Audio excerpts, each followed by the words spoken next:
Okay, before we start the recipe, I want to show you how I fill up my cupcake molds. Now these are silicone baking cups that someone who named Gigi bought me for my birthday. Thank you, Gigi. Now I put my batter in a large Ziploc bag and I cut the corner off. I find you have better control and you get less drips. Now the trick to getting nice even cupcakes is to only fill them to just slightly over the halfway mark. If you do that, they will rise nicely and make a nice little domed top and not come right over top onto the pan. So I'm making a variety of different sizes here, and you can see they're finished baking. This is just a cake mix that I used. And you can see that they rose just enough to have a nice dome top, but not go over top of the paper edge.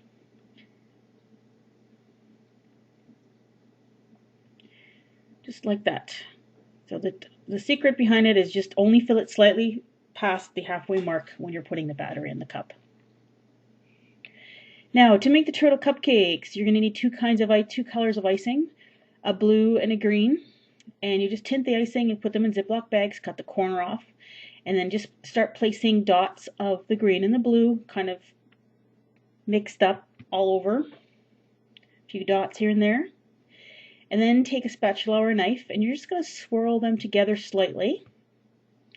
And this is supposed to look a little like seawater with the blue and the green, because this is going to be a sea turtle. Then for the legs and the head, you're using gumdrops. These are wintergreen. I think they're called wintergreen leaves, I think is what they're called. They're mint flavored kind of gumdrop candies. I'm just cutting them in half. And then I realized that they might be just a bit too long, so I'm just cutting off the ends here.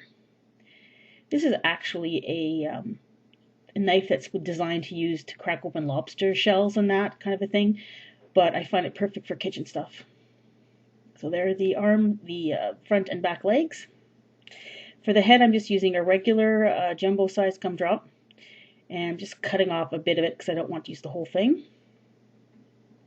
And then take a regular sandwich cookie, and you're just going to break it apart because you're just going to be using one half. And then using the green icing in a smaller Ziploc bag with a smaller hole, you're just going to draw the pattern of the shell on the cookie. And this is completely up to you how you want to do this.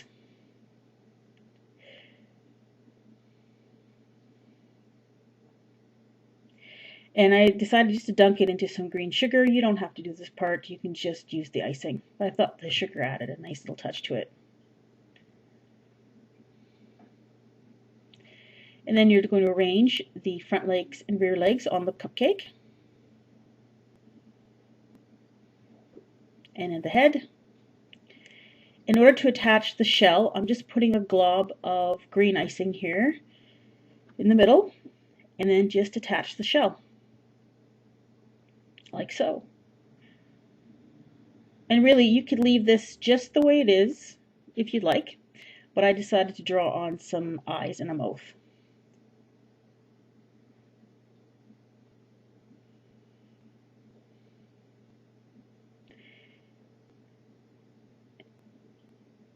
And that's just two little globs of green icing for the eyes. Now, there's one thing about buttercream icing, when it comes out of the bag, it has a tendency to want to make little peaks instead of something smooth. But that's okay. If you just let it dry a tiny bit, then once it's dry a little bit, you can flatten it down quite nicely with your fingers or with a spoon. Same thing goes with the black icing here. You can see how it kind of makes a peak. Just give it a minute or two, let it dry a bit, and then you'll be able to pat that down a little so that it's little round globs instead. And for the mouth, I just put a little bit of black icing and I cut out just a tiny, tiny little corner of the bag and drew on the two mouths. I'm just using an itty bitty bit of icing here because I've only made two of these. And there they are. I made one with longer legs. I didn't cut the wintergreen leaves for the other one.